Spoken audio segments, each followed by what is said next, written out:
आप देख रहे हैं चौहोस पंचायत के ग्राम मिल्की महुआरी में आए हुए हैं जितेंद्र, जो प्रत्याशी मुखिया के उम्मीदवार हैं। तो इनके साथ बहुत सारे सपोर्टर भी हैं, उनसे हम इनसे राय लेना चाहते हैं। तो आप बताइए, इनका पहचान पत्र क्या है? मुखिया जी पे खड़ा हुए हैं। मुखिया जी तो क्या, हाँ, तो इनसे आप क्या उम्मीद रखते हैं? याद रखते हैं कि ये मुखिया जी जीतेंगे तो कुछ बनावेंगे। हाँ, तो जनता लोग आपसे पूरा उम्मीद कर रहे हैं कि जीतेंगे मुखिया जी तो कुछ बनावेंगे मिल्की महुआरी को। तो इनका विकास पहले भी बहुत अच्छा रहा था। चौहोस पंचायत में बहुत सारे काम सराहनीय किए थे, तो अगला बार भी जीतने के बाद ये करेंगे जैसा विश्वास है। तो हमारे साथ एक और भी बने हैं। हेलो, तो बाबा, तो मुखिया अगला बार कौन आ रहे हैं?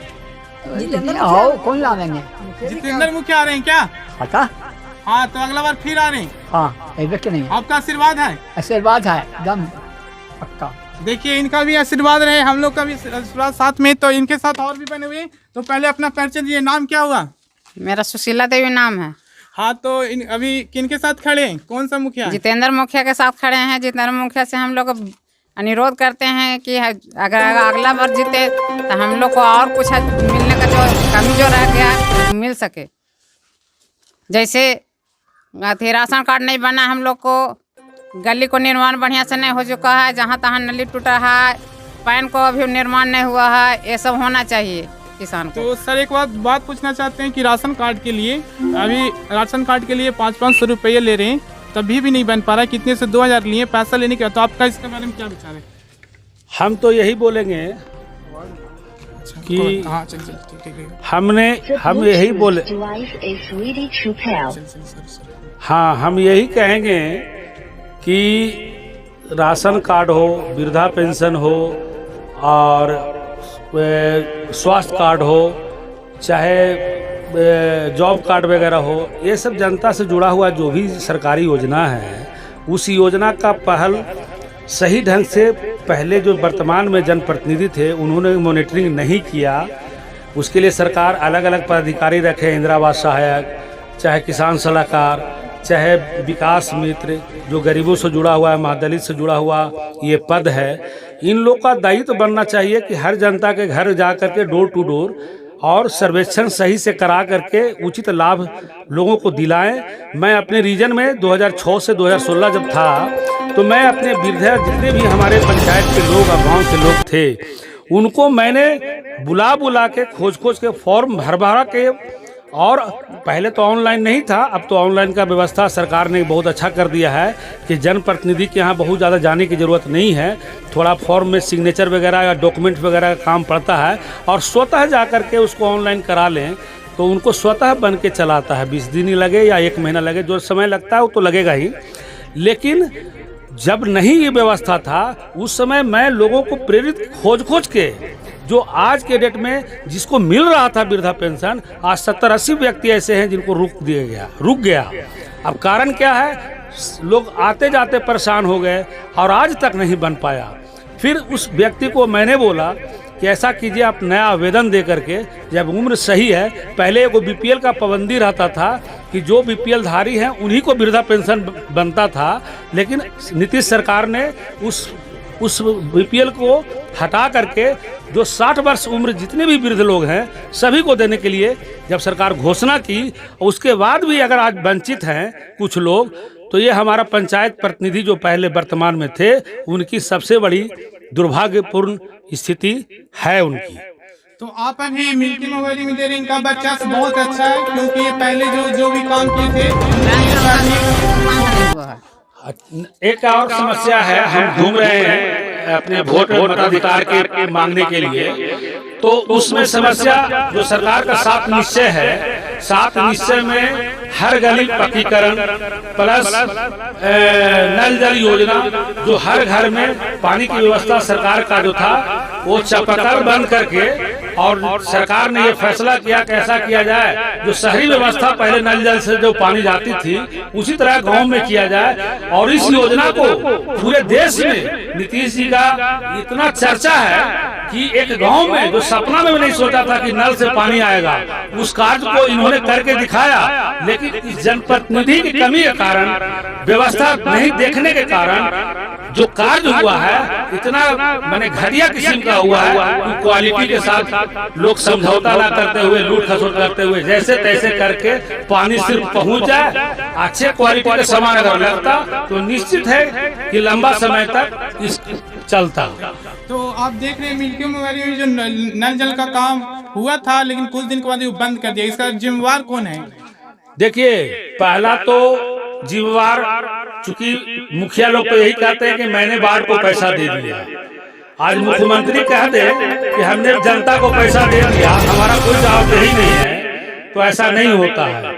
जवाबदेही जो पैसा देता है, पहला जवाबदेही उसका है, चूंकि वार्ड सदस्य का अध्यक्ष मुखिया पद होता है और उसको वार्ड को मॉनिटरिंग करा करके पूरे पंचायत में एक अच्छे ढंग से कैसे कार्य हो, इसको निगरानी करना मुखिया का काम था। वार्ड पर फेंक करके जनता से भाग रहे हैं और अच्छे काम ना करके अपने आप को बचना चाह रहे हैं और अपना दोस्त वार्ड पर मर करके और ये चाह रहे हैं। इसमें इतना कमीशन खोरी हुआ है, इतना कमीशन खोरी हुआ है, इसके कारण से वार्ड हो, अरे बहुत सारे वार्ड को भाई काम के अनुभव के चलते या एक बैग जो पैसा मिल गया लोगों को, कैसे खर्च करें, क्या करें, बहुत सा तो समझ में नहीं आया। तो इसको देख रहे तो भाई मुखिया जो प्रधान है उसको करना था, लेकिन फिर भी अब क्या कहें, जनता के बीच में है, जनता ने आपसे सवाल किया है तो अब इसका गवाह तो जानते हैं। लेकिन अगर जब चुनाव मैं जीतता हूं तो इस पर एक कोशिश करेंगे कि जो भी इसकी मरम्मती का कार्य आएगा तो अच्छे ढंग से करते हुए नल जल का जो योजना है, ये 7 निश्चय बिहार सरकार का, इसको एक अच्छे ढंग से चालू करा करके लोगों को स्वच्छ जल देने का प्रयास करूंगा। Thank you sir. तो हमारे प्रत्याशी मुखिया जितेंद्र भाई का ये कहना था कि तो मिल्की मुंगेरी में जो नल जल बंद है या जो भी स्कीम से लाभान्वित नहीं हो रहे हैं, पूरी पंचायत में जो भी परेशानी है वो घूम घूम कर जिस तरह सभी आ रहे हैं उस तरह से वो परेशानियां दूर करने में तो हम लोग का विश्वास है और आपकी जनता भी आपसे यही उम्मीद कर रहे हैं। तो आप क्या उम्मीद करना चाहते हैं इनसे? जीतने के बाद क्या करेंगे? जीतने के बाद नहीं फिर आना है, हर हाल में आना है जितेंद्र भाई को और आकर के विकास करना है। जो भी कमी है वो कमी को पूरा करें। तो बहुत सारे मुखिया जितने के बाद तो दिखाई नहीं देते हैं। ऐसे तो हम जो योगेश्वर मुखिया को देखे थे फर्स्ट टाइम, आज कल देखे थे यहाँ, क्योंकि हमारे पंचायत के वो मुखिया रहे, फिर भी हम कभी नहीं उनको देखे थे, कल फर्स्ट टाइम देखे थे। क्योंकि जितने के बाद वो तो टहलने भी नहीं आते हैं, क्या स्थिति है। तो एक बार आप देखे थे लड़ाई झगड़ा भी हुआ था, उस समय भी कोई यहाँ पे सपोर्ट नहीं किए थे, कम से कम आना चाहिए था। मालूम तो था सबको कि यहाँ पे क्या हुआ था मिल्की मुंगेरी में। तो आप क्या विचार रखते हैं इसके बारे में जो उस समय एक बार घटना हुई थी? मैं इसके पहले थोड़ी देर पहले एक और इंटरव्यू आप ही लोग कर रहे थे और आप पत्रकारिता और ये मीडिया से जुड़े हुए लोग हैं और आप लोग जब जनप्रतिनिधि को नहीं पहचान रहे हैं तो जनता तो बेचारा जनता है। आप सोच लीजिए कि आप लोग को जब मीडिया वाले लोग से परिचित नहीं है कि हमारे वर्तमान मुखिया कौन है और कैसा है, तो कार्य कैसा किए होंगे, ये तो भाई जनता गवाह है। ठीक है, एक बात। दूसरी बात ये है कि जो गांव में एक बार जो इशू हुआ था कुछ मैटर, एक काम में झगड़ा हो गया था। एक हमारे सरपंच जो वर्तमान में जीते हुए हैं, वो सरपंच महोदय के घर से ही हमारे अपने ग्रामवासी से उग्र भाषा में बोली बोलते हुए और इतना आपस में झगड़ा हो गया जो कि वो झगड़ा यहाँ तक कि अदालत तक चला गया, थाना तक चला गया। और मैं जब सुना तो मैं सबसे पहले लोग के बीच में आ करके, देखिए जनप्रतिनिधि लड़ाई को मिटा सकता है, शांत कर सकता है, व्यवस्था को बदल करके थाना में न जा करके आपसी सामंजस्य बना करके समझौता करा सकता है।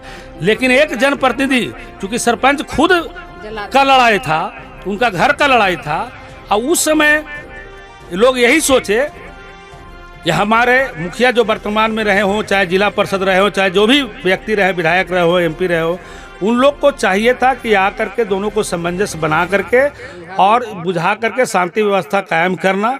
उन्होंने पहल नहीं किया। मैं आया था, सुना, तो मैं हारे होने के नाते भी मैं पटना रहता था अपने बिजनेस के चलते। उसके बाद सुनने के बाद मैं आया, दोनों के बीच में बात किया, प्रयास किया मिलाने का और कुछ हद तक सफल भी हुआ। लेकिन चूंकि लड़ाई दोनों का है, तो दोनों का जब तक मन नहीं होगा, जब तक उस पर मैं ये तो बात लड़ाई झगड़ा होते रहता है, लेकिन वहाँ पे सोल्यूशन करना था, ना कि बातों को बढ़ा देना चाहिए था। फिर भी जैसे आपको मालूम था तो चला, तो आप फोन भी किए थे और जायजा भी लिए थे क्या स्थिति चल रहा था। एकदम सही बात। मैं आया और जो दोनों पक्ष और विपक्ष से दोनों से मैंने बात की और दोनों को यही बोला कि कोई बहुत बड़ा मुद्दा नहीं था, सिर्फ एक आन बान शान, एक थोड़ी सी बोली के कारण इतना बड़ा कांड हो जाना, ये हमारे ग्राम पंचायत राज मिल्की महवरी गांव के लिए एक बहुत बड़ा बदनामी है और हमारे पंचायत की भी बदनामी है। लेकिन फिर भी अब क्या बोले, मेरा जनप्रतिनिधि ने जो वर्तमान में हैं उन्होंने कोई पहल ना किया, इसी का आक्रोश हमारे गाँव वासी के बीच में है। और इस आक्रोश को देखते हुए ये बात लोग को आज भी कह रहे हैं, जब हम घूम रहे हैं तो इसकी चर्चा हो रही है। लेकिन मैंने प्रयास किया था, मानना ना मानना तो दोनों पक्ष और विपक्ष का काम है। तो आप ये जान रहे थे 5 साल पहले हमारे पंचायत आदर्श पंचायत के नाम से जाना जाता था, क्योंकि हर सुविधाएं आप मुहैया करवाया जा रहा था, लेकिन विगत 5 साल से कुछ भी इम्प्रूवमेंट नहीं दिख रहा है। आपको एक बात बताना मैं भूल गया, मैं 2011 में जब मेरी पत्नी मुखिया बनी थी उमा भारती, तो उस समय मैं पूरे नालंदा जिला में पूरा मनरेगा का कार्य से इतना प्रभावित हुआ भारत सरकार कि हमको चयनित किया गया था 2 पंचायत जिला में, एक कैला अस्थामा ब्लॉक में पड़ता है और इस्लामपुर में इचहोस। ये दोनों पंचायत को राष्ट्रपति के यहाँ मैंने पुरस्कृत करने के लिए ये चयन किया गया था। और उसी समय आदर्श पंचायत इचहोस को इस्लामपुर में पनहर को 2 पंचायत को माना गया था सरकार के तहत। और उस तहत आदर्श के चलते मेरे गांव में हर वार्ड में एक बार में 7 निश्चय का पैसा सरकार के द्वारा आदर्श के चलते 4 करोड़ 72 लाख रुपया आया। पता नहीं, जनता आज खोज रहा है कि 4 करोड़ 72 लाख है कहाँ, नजर नहीं आता है। जो मेरा पूर्व का काम किया हुआ है उस पर देखते हैं, कुछ जगह पर तो है, बाकी जगह तो लिपा पोती है। बस इतना ही बात है, बाकी जनता गवाह है। हम अगर बोलेंगे तो विपक्ष तो जनता से भी थोड़ा राय लेना चाहते हैं। सर, आप इनसे क्या उम्मीद रखते हैं जीतने के बाद? जीतने के बाद उम्मीद यही रखता हूं कि जो आने वाला समय है उसमें सभी काम सुचारू ढंग से, चाहे प्रशासनिक हो, किसानों का समस्या हो या फिर स्वास्थ्य की समस्या हो, सभी काम को उदारपूर्वक अपना निष्पाद करेंगे। सभी इचहोस पंचायत की जनता से यही उम्मीद है कि ये आएंगे तो फिर अपना कार्य सुचारू ढंग से प्रगति पर होगी। अगर ऐसा सभी में सोच होगी तभी हम, एक आदमी कुछ नहीं कर सकता है। अगर एक आदमी काम कर रहा है और उसको आके 10 आदमी पैर खींचेगा तो वो काम नहीं हो सकता है। उसके लिए 10 के 11 आदमी उनको सपोर्ट करना पड़ेगा, तभी काम तरक्की होगी। आज कोई भी मुखिया हूँ, अगर मैं काम कर रहा हूँ कि पैन बनना चाहिए और 5 आके लाठी लेकर खड़े हैं तो पैन नहीं बन सकता है। मुखिया के लिए नहीं बना सकते हैं, जबकि हम गांव वाले 10 उसको मिलकर के सपोर्ट नहीं करेंगे। चाहे कोई भी हूँ, पक्ष विपक्ष तो चलता ही रहता है, एक पर तंज दूसरे से कसा ही जाता है, बट काम कैसा हो रहा है उस पर खुद आदमी सोच सकते हैं कि काम किस प्रकार से हुआ है और होना चाहिए था, जो कि वो नहीं हुआ। सिर्फ यहाँ पर आज एक ही भावना है, सेल्फिश, स्वयं मेरा काम क्यों नहीं हुआ, मेरा काम उन्होंने नहीं किया, मैं उनके अगेंस्ट हूँ। अरे भाई, जब हम एक हाथ का 5 अंगुली का 5 प्रकार का काम कर सकता है तो एक मुखिया 5 प्रकार को 5 को नहीं देख सकता है। वो हम 5 को मिल करके उस मुखिया को सपोर्ट करेंगे, तभी हमारा भविष्य उज्जवल होगा, गांव तरक्की करेगी, जनता आगे बढ़ेगी। अन्यथा अगर हम विपक्षी बोलते रहेंगे कि हमरा कुछ करिए न गए, हम और कहे दे भाई वो अला हम प्रणाम करी तब मुँह फेर के चल गए, देखे तो मुँह फेर ले, इस तरह से नहीं। हमको उनको बोलना है, जो कोई हो, मुखिया हो, ये सरपंच हो, कोई, हमको उनको बोलना है कि मेरा ये काम, अगर उसमें वो बोलते हैं कि ये मेरा रोल नहीं है, इसका मतलब वो काम करने लायक उम्मीदवार नहीं है। Thank you. तो आप लोग बने रहे नालंदा आज तक के साथ, आगे भी रिपोर्टिंग जारी रहेगी। इनके गांव पे जाके जनता का विचार लेंगे, क्या विकास हुआ है हम आपको सामने दिखाएंगे। Thank you.